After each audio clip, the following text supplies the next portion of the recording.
Short ಸರ್ಕ್ಯೂಟ್ನಿಂದ ಲಕ್ಷಾಂತರ ಮೌಲ್ಯದ ಎಲೆಕ್ಟ್ರಾನಿಕ್ ಉಪಕರಣಗಳು ಭಸ್ಮ.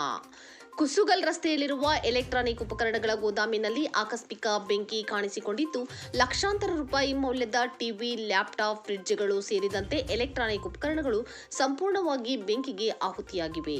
ಬೆಂಕಿಯ ಕೆನ್ನಾಲಿಗೆಗೆ ಇಡೀ ಗೋದಾಮು ದಗದಗನೆ ಹೊತ್ತಿ ಉರಿಯುತ್ತಿದೆ.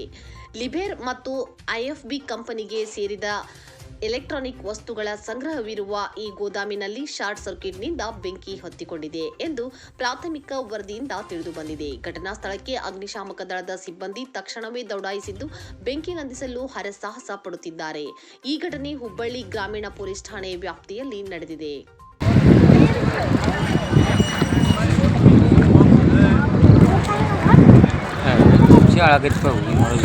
ಇಲ್ಲಿ ಮುಂದೆ ಬರಾಕೈತೆ ಮುಂಚೆ ಹಾಳಾಗೈತೆ ನೋಡಿ. ಕಾರ್ ಗಾಡಿ, ಟಾಟಾ ಎಸಿ,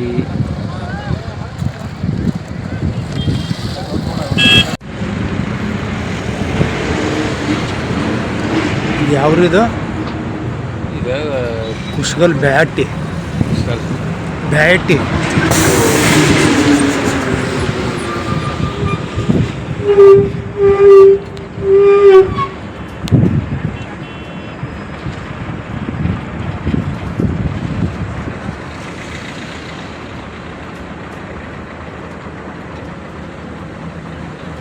ಅಗದಿ ಹೆಚ್ಚಾತಲ್ಲ.